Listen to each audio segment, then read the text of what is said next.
देव भगवान की जय। प्यारे कृष्ण कन्हैया लाल की जय। श्री गर्ग संहिता विश्वजित खंड चल रहा है और आज है 42वां अध्याय। श्री कृष्ण का यादवों के साथ चंद्रावतीपुरी में जाकर शकुनी पुत्र को वहां का राज्य देना तथा शकुनी आदि के पूर्व जन्मों का परिचय। नारद जी कहते हैं, राजन, बचे हुए दैत्य रणभूमि से भाग गए।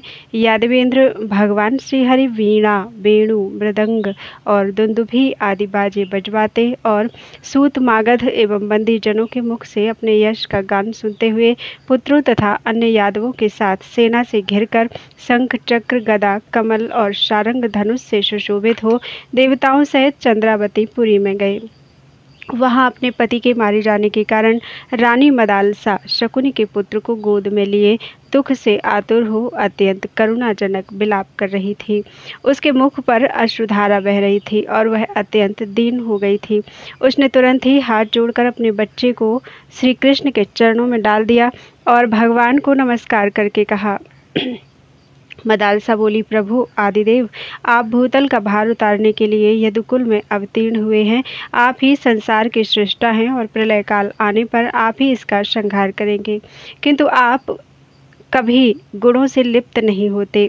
मैं आपकी अनुकूलता प्राप्त करने के लिए आपके चरणों में प्रणाम करती हूँ।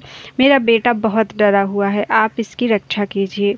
देव, इसके मस्तक पर अपना वरद हस्त रखिए। देवेश जगन्निवास, मेरे पति ने आपका जो अपराध किया है उसे क्षमा कीजिए। नारद जी कहते हैं, राजन, मदालसा के यूं कहने पर महामति भगवान श्री कृष्ण ने उस बालक के मस्तक पर अपने दोनों हाथ रखकर चंद्रावती का सारा राज्य उसे दे दिया। फिर कल्प पर्यंत की लंबी आयु देकर वैराग्यपूर्ण ज्ञान एवं अपनी भक्ति प्रदान की। तदनंतर उस शकुनी कुमार को श्री कृष्ण ने अपने गले की सुंदर माला उतार कर दे दी।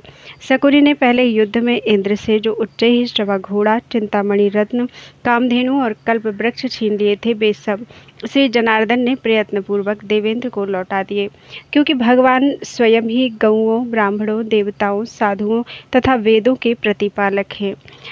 देवर्षि बहुलासु ने पूछा, देवर्षि, पूर्व काल में ये महाबली शकुनी आदि दैत्य कौन थे और कैसे इन्हें मोक्ष की प्राप्ति हुई? इस बात को लेकर मेरे मन में बड़ा आश्चर्य हो रहा है। नारद जी कहते हैं, राजन, पूर्व काल के ब्रह्म कल्प की बात है। परावसु गंधर्वों का राजा था। उसके बड़े सुंदर 9 औरस पुत्र हुए। वे सभी कामदेव के समान रूप, सौंदर्यशाली, दिव्य भूषणों से विभूषित और गीत वाद्य विशारद थे तथा प्रतिदिन ब्रह्मलोक में गान किया करते थे। उनके नाम थे मंदार, मंदर, मंद, मंदहास, महाबल, सुदेव, सुघन, सौघ और श्रीभानु। एक समय ब्रह्मा जी ने अपनी पुत्री वाग्देवता सरस्वती को मोहपूर्वक देखा। विधाता के इस व्यवहार को लक्ष्य करके परावसु के पुत्र मन ही मन हंसने लगे। सुरश्रेष्ठ ब्रह्मा के प्रति अपराध करने के कारण उन्हें तामसी योनि में जाना पड़ा। श्वेत 12 कल्प आने पर वे नवों गंधर्व हिरण्याक्ष की पत्नी के गर्भ से उत्पन्न हुए। उस समय उनके नाम इस प्रकार हुए: शकुनी, शंबर, हृष्ट, भूत, संतापन, वृक, कालनाभ, महानाभ, हरिश्मश्रु तथा उत्कच। एक दिन की बात है, अपने घर पर आए हुए अपांतरतमा मुनि को नमस्कार करके उनकी विधिवत पूजा करने के पश्चात उन सब ने आदरपूर्वक इस प्रकार पूछा। दैत्य बोले, ब्राह्मण सुनिए, आप अपने मुंह से कहते हैं कि कैवल्य के स्वामी साक्षात भगवान श्रीहरि हैं। वे भक्तवत्सल भगवान भक्तों को मोक्ष प्रदान करते हैं, परंतु हम लोग आसुरी योनि में पड़कर सदा कुसंग में तत्पर रहने वाले और दुष्ट हैं। हमने कभी भगवान की भक्ति नहीं की, अतः इस जन्म में हमारा मोक्ष कैसे होगा? ब्राह्मण, हमें परम कल्याण का उपाय बताइए, क्योंकि प्रभु आप दीन जनों के कल्याण के लिए ही जगत में विचरते रहते हैं। अपांतरतमा ने कहा, दैत्य को मारो। गुण पृथक पृथक नहीं रहते, वे सब मिले जुले होते हैं, अथवा जिसके जो गुण हैं वे उससे विलग नहीं होते। अतः उन्हीं गुणों के द्वारा जो गुणातीत मोक्षाधीश्वर परमात्मा श्री हरि का भजन करते रहे हैं, वे दैत्य उन परमात्मा को प्राप्त हो चुके हैं। ऐक्य संबंध, सौहार्द, स्नेह, भय, क्रोध तथा अभिमान, इन भावों या गुणों को सदा श्री कृष्ण के प्रति प्रयुक्त करके वे दैत्यगण उन्हीं में लीन हो गए। उदाहरणतः भगवान कृष्ण गर्भ के साथ एकता अर्थात एक कुल, कुटुंब या गोत्र का संबंध मानने के कारण प्रजापति गण मुक्त हो गए। भगवान के प्रति सौहार्द स्थापित करने से कयाधु पुत्र प्रहलाद ने भगवान को पा लिया। श्री हरि के प्रति स्नेह से सूतपा मुनि, भय से हिरण्यकशिपु, क्रोध से तुम्हारे पिता हिरण्याक्ष तथा स्मय अर्थात अभिमान से श्रुतियों ने योगी जनों के लिए भी परम दुर्लभ पद को प्राप्त कर लिया।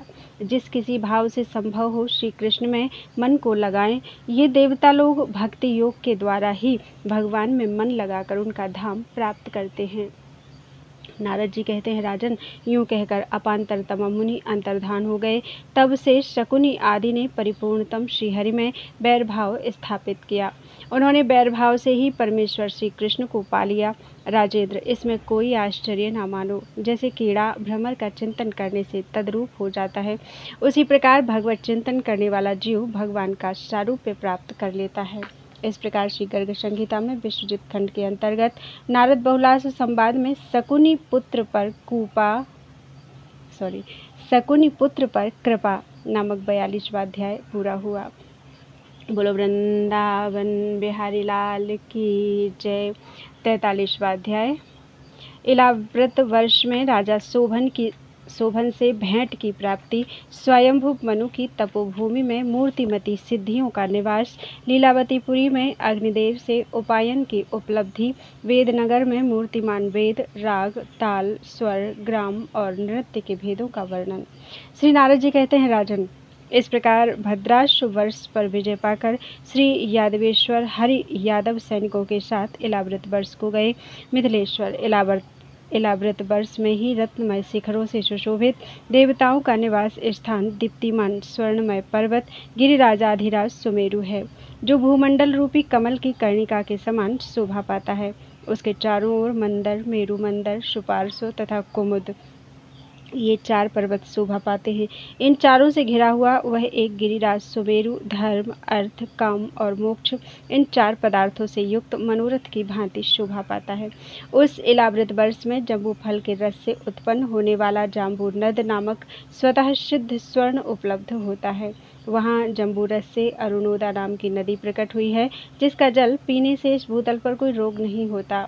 राजन, जहाँ कदम्ब वृक्ष से उत्पन्न कादम्ब नामक मधु की 5 धाराएं प्रवाहित होती हैं, जिनके पीने से मनुष्यों को कभी सर्दी, गर्मी, विवरणता, थकावट तथा दुर्गंध आदि दोष नहीं प्राप्त होता, उन मधुधाराओं से कामपूरक नद प्रकट हुए हैं, जो मनुष्यों की इच्छा के अनुसार रत्न, अन्न, वस्त्र, सुंदर आभूषण, सैया तथा आसन आदि जो दिव्य फल हैं, उन सबको अर्पित करते हैं। इसी प्रकार वहाँ सुप्रसिद्ध ऊर्ध्ववन है, जहाँ भगवान संकर्षण विराजते हैं, जिस वन में भगवान शिव स्वतः अपनी प्रेयसी ज्योतियों के साथ रमण करते हैं तथा जिसमें गए हुए पुरुष तत्काल स्त्री रूप में परिणत हो जाते हैं। स्वर्णमय कमल, शीतल, बसंत, वायु, केसर के वृक्ष, लवंग, लताओं के समूह तथा देव वृक्षों की सुगंध के सेवन से मंदांध भ्रमर, ये सब इलाव्रत वर्ष की अत्यंत शोभा बढ़ाते हैं। वैदूर्य मणि के अंकुरों से विचित्र लगने वाली वहाँ की मनोहर स्वर्णमयी भूमि को देखते हुए भगवान श्रीहरि ने अलंकार मंडित देवताओं से पूर्ण इलाव्रत वर्ष को जीतकर वहाँ से भेंट ग्रहण की। पूर्व काल के सतयुग में राजा मुचुकुंद के जामाता शोभन ने भारतवर्ष में एकादशी का व्रत करके जो पुण्य अर्जन किया, उसके फलस्वरूप देवताओं ने उन्हें मंदराचल पर निवास दे दिया। आज भी वह राजकुमार कुबेर की भांति रानी चंद्रभागा के साथ वहाँ राज्य करता है। मिथिलेश्वर वह परम सुंदर शोभन भेंट लेकर देवप्रवर भगवान श्री कृष्ण के सामने आया। यदुकुल तिलक श्रीहरि की परिक्रमा करके शोभन उनके चरणारविंदों में पड़ गया और भक्तिपूर्वक प्रणाम करके उस परमात्मा को शीघ्र ही भेंट देकर पुनः मंदराचल को चला गया।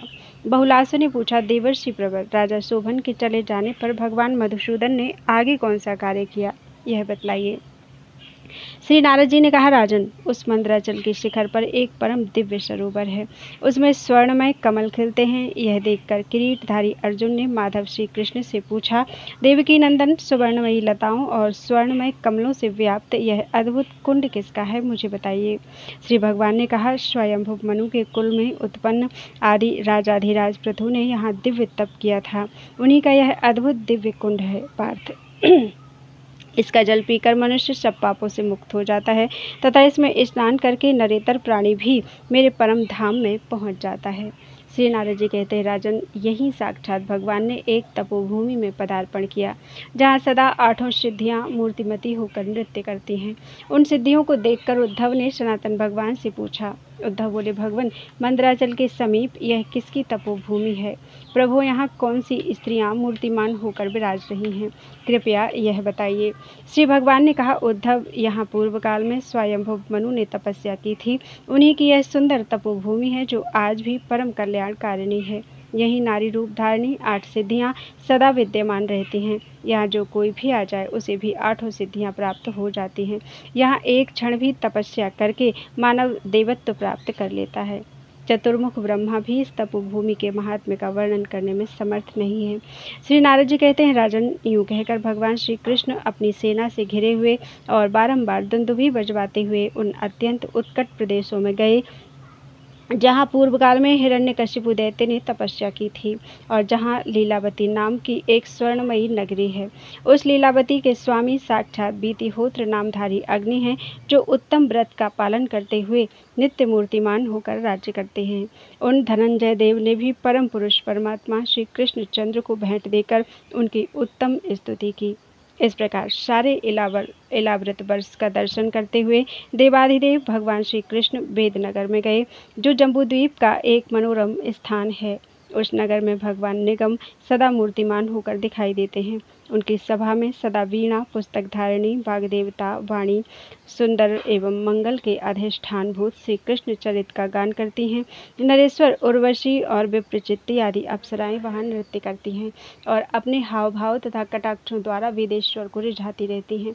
मैं विश्वावसु, तुम्बरु, सुदर्शन तथा चित्ररथ, ये सब लोग वेणु, वीणा, मृदंग, मुरुयष्टि आदि वाद्यों को खड़ताल एवं दुदुभी के साथ विधिवत बजाया करते हैं। नरेश्वर वहाँ ह्रस्व, दीर्घ, प्लुत, उदात्त, अनुदात्त, स्वरित तथा सानुनासिक और निरनुनासिक इन 18 भेदों के साथ स्तुतियाँ गाई जाती हैं।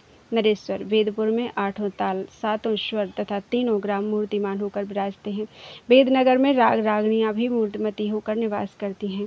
भैरव, मेघ, मल्लार, दीपक, मालकोश, श्रीराग और हिंदोल, ये सब राग बताए गए हैं।